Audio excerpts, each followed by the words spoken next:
Should I tell you when? Sheila Barber gets her shot. Okay, when? When? She's the first at her long-term care home in Toronto to get the Moderna vaccine. This as Ontario COVID cases keep coming, causing concern for doctors. We're all feeling that same pain, that same frustration, frankly, when we see this happen. The toll that COVID-19 takes is deep and personal for all frontline workers, says Dr. Thasleem Nimji. I can think of a patient just within the last 24 hours that was quite young and that unfortunately passed away. And these are people that have young children, right? Like these are people that really, should not be passing away. Today, Ontario reported another 56 lives lost and more than 3,300 new cases, another daily record. This expert on COVID-19 data says Ontario took too long to enter lockdown.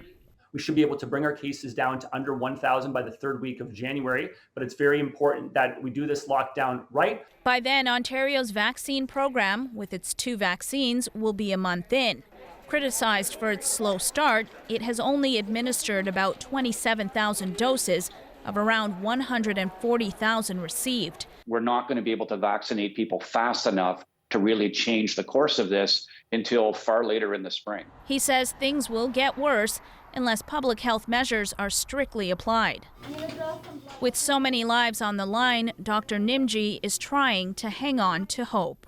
I'm hoping for more time with my children, frankly. I'm hoping for more time with those that I love as well. And I'm hoping for the patients that we serve to have to deal with less pain, with less illness. And more time. Magda Gebrselassie, CBC News, Toronto. Dr. Zain Chagla is an infectious disease physician. Dr. Chagla, I'm going to presume Canadian hospitals have never had a crisis like this one. Yeah, absolutely. And unfortunately, this means the ability for us to actually provide care is being compromised. We have to scale up beds, which mean more staff, more equipment, more space, more risks to patients, and essentially much more strain on a healthcare system, which is trying to also provide help to long-term care, to their communities, and many other sectors, and really compromising patient care as things go forward. So we have vaccines going in arms now, but then we have these rising infection rates. So what do the next 3 weeks likely look like for us?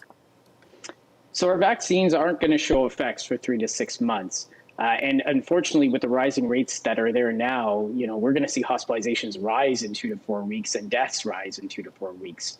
It means we're going to have to make some difficult decisions about who gets prioritized for critical care, but as well, what services we need to close down. Things like elective surgeries, hips, cancer surgeries may get taken off the table for patients that have been waiting for them through the pandemic.